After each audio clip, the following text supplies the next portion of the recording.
Hello dear friends, magnet learning YouTube classes में आपका स्वागत है। आज हम पढ़ेंगे राजस्थान की अपवाह प्रणाली के अंतर्गत पार्ट 3 वीडियो, जिसके अंतर्गत हम पढ़ेंगे बंगाल की खाड़ी की ओर अपना जल ले जाने वाले नदी तंत्र, जिसमें हमारे शेष दो तंत्र बाकी हैं। पहला बाणगंगा नदी तंत्र और दूसरा है गंभीरी नदी तंत्र। इससे पहले हम बनास नदी तंत्र और चंबल नदी तंत्र पर अपने ट्रिकली स्टोरी के साथ वीडियो बना चुके हैं। यदि आपने उन्हें नहीं देखा तो हमारी प्लेलिस्ट में जाकर आप उन्हें देख सकते हो। तो चलो स्टार्ट करते हैं बाणगंगा नदी तंत्र। बाणगंगा नदी के बारे में अब हम पढ़ेंगे। बाणगंगा नदी जो राजस्थान में जयपुर जिले से निकलती है और जयपुर में बेराट की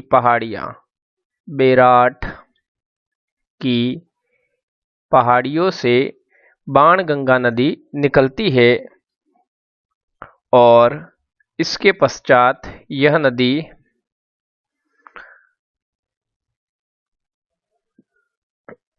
दौसा जिले में प्रवेश करती है।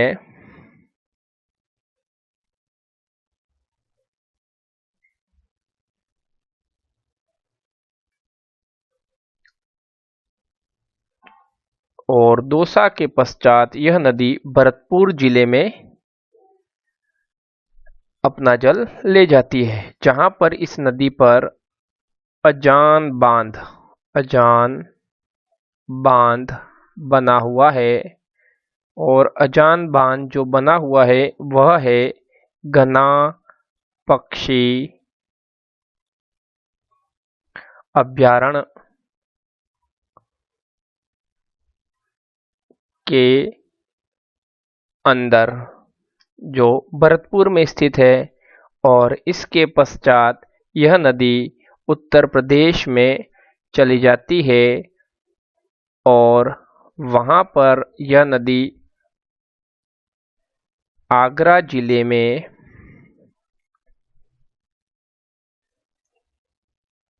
फतेहाबाद उत्तर प्रदेश में यह यमुना नदी में विलीन हो जाती है। कौन सी नदी में?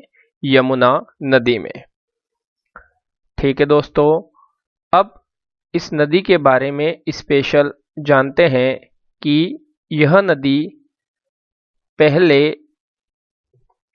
बंगाल की खाड़ी के अपवाह तंत्र के अंतर्गत गिनी जाती थी, लेकिन वर्तमान में यह नदी आंतरिक प्रवाह की नदी भर बन चुकी है, क्योंकि यमुना नदी, जैसे हम राजस्थान के नक्शे के माध्यम से समझते हैं, यमुना नदी जो आगरा में थी, वह जिसके पानी का स्तर कम होने के कारण इस साइड, पूर्व की साइड में खिसक गई, जिसके कारण बाणगंगा नदी अपना जल वहां तक नहीं ले जा पाती और यह नदी सिर्फ भरतपुर के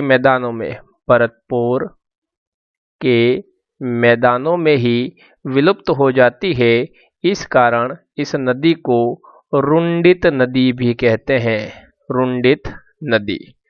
तो आपको पता चल गया होगा कि बाणगंगा नदी वर्तमान में आंतरिक प्रवाह की नदी के अंतर्गत गिनी जाती है। और यदि इसके सहायक नदियों के बारे में हम जाने तो इसकी कोई भी सहायक नदी नहीं है। अब हम पढ़ेंगे इसकी लंबाई के बारे में। तो इसकी लंबाई है 380 किलोमीटर। इसको कैसे याद करें? तो बाणगंगा में बाण जो महाभारत में योद्धाओं के पास होता था, कुछ इस टाइप का होता है दोस्तों। तो बाण में आप देख सकते हो यह 3 का शेप है। कितने का? 3। इससे बना 3।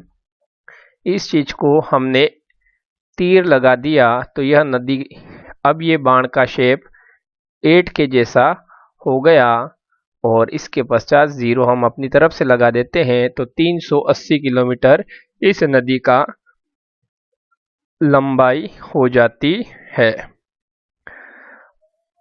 इस नदी पर जयपुर में एक सभ्यता स्थल है जिसे कहते हैं बेराट, ठीक। और इस नदी के उपनामों में अर्जुन की गंगा, इस नदी को अर्जुन की गंगा भी कहते हैं, और अर्जुन की गंगा के साथ इस नदी को ताल या ताला नदी और रुंडित नदी तो इसको कहते ही है, अभी हमने देखा। तो इस तरह हम बाणगंगा नदी को आसानी से याद कर चुके हैं। अब हम पढ़ेंगे गंभीरी नदी तंत्र।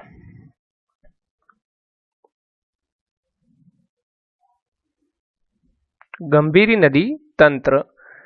गंभीरी नदी के बारे में हम जाने तो यह नदी हुरड़ा गांव की पहाड़ियां, हुरड़ा गांव की पहाड़ियां जो कहां पर है दोस्तों, करौली में। हुरड़ा गांव की पहाड़ियां जो करौली में है, वहां से यह नदी निकलती है। और करौली में इस नदी के किनारे पर केला देवी का मंदिर, और इस नदी पर एक बांध बना हुआ है जो है पाचना बांध, पाचना बांध। और पाचना बांध में अंक आ रहा है 5, अर्थात पाचना बांध में दोस्तों 5 नदियां जाकर गिरती हैं, जो है अटा, दूसरी है भैंसावट, 3 नंबर पर बरखेड़ा,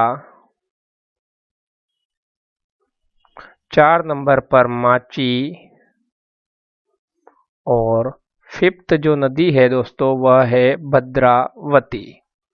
इस चीज को याद करने के लिए हम एक स्टोरी बनाएंगे, जिसको याद कर आप पाचना बांध में गिरने वाली नदियों को आसानी से याद कर सकते हो। तो कैसे याद करेंगे इसको देखो दोस्तों। तो पाचना बांध में है भैंस, तो कुछ हम इस तरह की एक भैंस बना लेते हैं। पहले सही से तो नहीं बनी, लेकिन समझने के लिए काफी है। इस भैंस पे एक व्यक्ति खड़ा है, तो खड़ा से बरखेड़ा। इसके हाथ में है माचिस, क्या है, माचिस, तो माचिस से माची।